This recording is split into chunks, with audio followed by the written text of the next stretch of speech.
Zumbido no ouvido. Este é o tema do programa Pense Saúde de hoje, uma sugestão de telespectador. E para falar sobre esse tema estão conosco hoje os otorrinolaringologistas Dr. Ronaldo Kennedy de Paula Moreira e a doutora Elizabeth Camargo Nigre Flores, ambos médicos cooperados da Unimed BH. Já recebemos aqui algumas participações, daqui a pouco a gente começa a ler as perguntas, mas se a sua não chegou, dá tempo. Você pode ligar para a gente no telefone 3209-0119 ou participar por WhatsApp. O número é 99642-8473, código de área 31. No bloco anterior, deixei algumas perguntas no ar, nós vamos falar sobre tratamento agora, mas uma delas é se o zumbido é um fator ininterrupto, ou seja, a partir do momento que a pessoa tem, ela fica constantemente com aquele barulho dentro da cabeça dela, porque a sensação é que está dentro da cabeça, ou não, pode ocorrer, eu tenho de manhã, mas não tenho de tarde, volta de noite, ou eu tenho hoje, não tive amanhã. Qual que seria a característica principal do zumbido, doutora Elizabeth? Ô, Márcia, depende.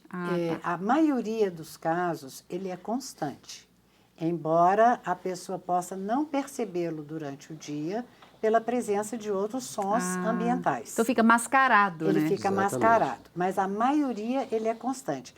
Pode acontecer, numa eventualidade, da pessoa ter um zumbido pequeno, por exemplo, teve um resfriado, teve uma obstrução da tuba auditiva, teve um zumbido. Passou o resfriado, acabou a obstrução da tuba, o zumbido desapareceu, tá? Mas ele não volta em seguida, não.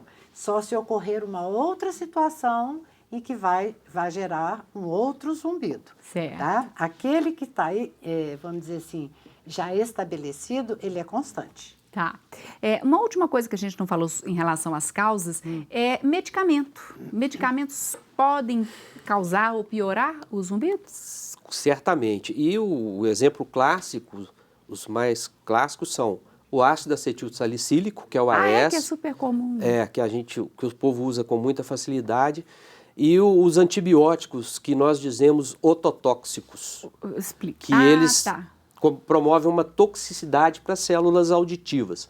Mas diuréticos, anti-inflamatórios, uso indiscriminado de anti-inflamatórios, que às vezes tem uma dor crônica, fica tomando anti-inflamatórios por muito tempo, né?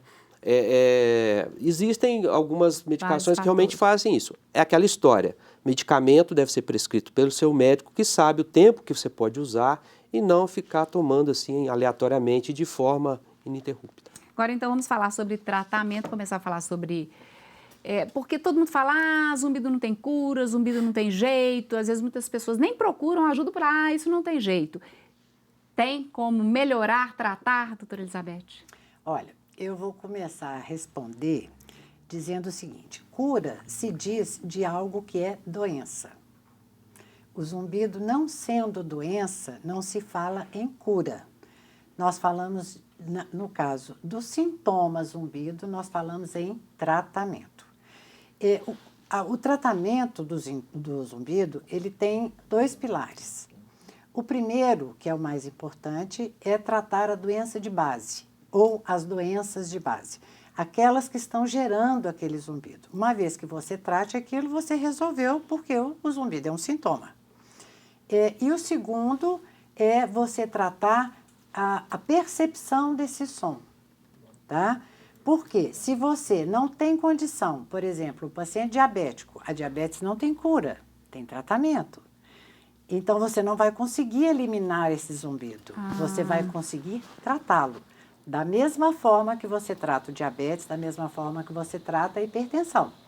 Você vai conseguir tratá-lo e torná-lo praticamente imperceptível. Você só vai notá-lo se você procurar por ele. E essa é uma capacidade que o nosso cérebro tem, que nós chamamos de neuroplasticidade, tá? E o tratamento passa por induzir essa neuroplasticidade. É como se fosse uma reprogramação que a gente faz do cérebro, de modo que ele passe a não valorizar aquele som e a deletar a percepção daquele som. Da mesma forma, por exemplo, que você não percebe o brinco que tem na orelha. Certo, apesar dele estar ali... Você não sente que ele está ali o tempo todo. Dr. Ronaldo não percebe que tem os óculos no Meus rosto o tempo óculos todo. multifocais. Mas para isso, eu vou até entender como que é feita essa reprogramação. Isso é a partir de exercícios, de alguma coisa que é feita? Quer responder? Podemos sim.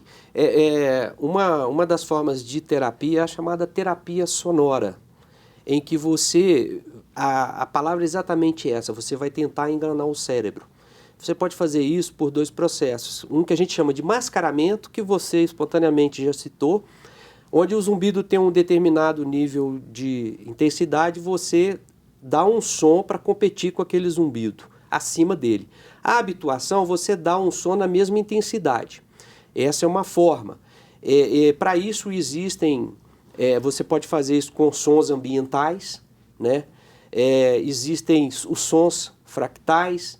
O que significa isso? Os sons fractais são sons que têm harmonia, que têm uma melodia agradável, porém eles são aleatórios, mas aleatórios de uma forma organizada que lhe dá uma sequência de sonoridade, que não deixa aquilo tão entedioso.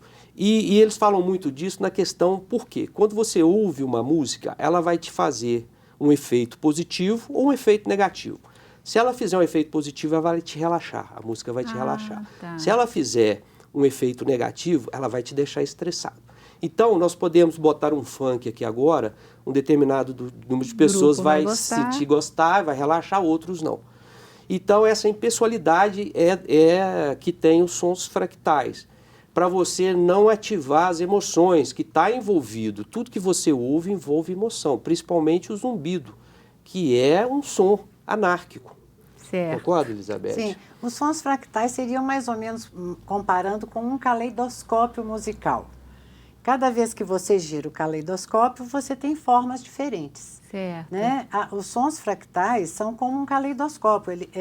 Não existe uma sequência lógica, mas são sons agradáveis. Tem uma melodia que não se repete, mas ela é relaxante. É um som agradável, relaxante e que te induz a um estado de plenitude, de satisfação, vamos dizer assim. Entendi.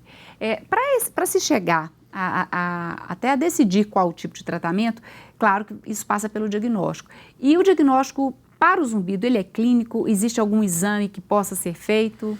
Olha, fundamental para o diagnóstico do zumbido chama-se anamnese. É quando você colhe a história clínica do paciente, onde você vai caracterizar o zumbido, o tipo que ele é, se é chiado, se é apito, se é som de cigarra, se é panela de pressão. Você vai classificá-lo quanto à intermitência, se ele é constante ou não constante, se ele é desencadeado por algum fator ou alguma coisa que piora, ou seja, uma série de informações que você vai captando como se fosse um trabalho de detetive. A partir desse momento, você colheu uma história bem feita, você explorou todas as possibilidades, aquilo vai te nortear aí sim a pedir os exames complementares, né? Então, assim, agora, só que tem uma tríade básica, né, são exames básicos que a gente às vezes tem que pedir. Por exemplo, é imprescindível você fazer uma audiometria ou impedanciometria, porque você pode ter zumbido com audição normal. Sim. Existe essa situação. Então, a audiometria é imprescindível, onde você vai ver se aquele paciente tem déficit auditivo ou não. A partir daí, você vai poder pedir outros exames, igual a emissão acústica, que você vai avaliar se as células auditivas estão funcionando adequadamente. Às vezes, dependendo do que você encontrar na audiometria ou se a sua história clínica que você colheu lhe der suspeita, você vai pedir exame de sangue. Se você pensa que pode ser um diabetes, uma tireoidopatia, se você está com desconfiança que possa ser um tumor no nervo auditivo, você vai pedir uma ressonância. Então, a história clínica é a base de tudo. Ela vai te possibilitar a buscar o diagnóstico. Ele citou aqui 2 coisas que eu gostaria de comentar. Primeiro, ele falou de tireoide. As pessoas com hipotireoidismo ou hipertireoidismo podem ter zumbido no ouvido? Podem. A gente não comentou sobre... Falando de doença metabólica, mas não especificamente da tireoide, que é uma coisa muito frequente também, né? E recentemente até eu tive uma paciente que foi eu achei um caso raro, ela tem um problema de paratireoides. Ah, é na paratireoide, não necessariamente na Não glândula, necessariamente na tireoide. Bom, aí é porque o doutor Ronaldo até citou, podemos pedir exames, às vezes até de sangue, para detectar, por exemplo, alterações metabólicas, diabetes, problema de tireoide, colesterol. Aí, a partir do momento que isso foi detectado, o tratamento, claro, pode ser, às vezes, só controlar esses problemas metabólicos? Sim. Controlar o diabetes? Eu brinco que eu falo assim, depois que você fez todo o levantamento, a gente põe todo mundo no banco dos réus. Depois nós vamos ver quem tem culpa no cartório e quem não tem. Entendi. Né? E uma coisa que é importante, que eu costumo dizer também, é que a anamnese ela tem que ser biográfica. Porque ela inclui não só os fatores patológicos de doenças físicas, mas também histórias de vida da pessoa. Porque essas histórias de vida, elas vão trazer para aquele presente, para aquele momento, coisas lá de trás do passado que ainda geram ansiedade, que ainda geram medo, que ainda geram uma série de emoções negativas e que podem estar associadas ao zumbido. Então, é importante que a gente saiba a história de vida dessas pessoas. Por isso que você falou, numa dos seus trocar C por P, você incluiu a psicoterapia. Psicoterapia, exatamente. Bacana. Daqui a pouco a gente volta. Nós vamos responder as perguntas que chegaram de casa. Porque em novembro é realizada essa 10ª edição da Campanha Nacional de Alerta ao Zumbido, o Novembro Laranja, conhecido nacionalmente com esse nome. A ação é promovida pela Associação de Pesquisa Interdisciplinar e Divulgação do Zumbido, APDIS. O objetivo é informar a população sobre o zumbido no ouvido. Nós entramos no clima dessa campanha, então hoje estamos fazendo um programa com esse tema. E se você quiser tirar a sua dúvida, ainda dá tempo. Nós vamos para um rápido intervalo, enquanto isso aproveite para ligar para a gente para 3209-0119 ou enviar o WhatsApp para 99642-8473, código de área 31. E como eu falei, o intervalo é rápido, daqui a pouco a gente já está de volta.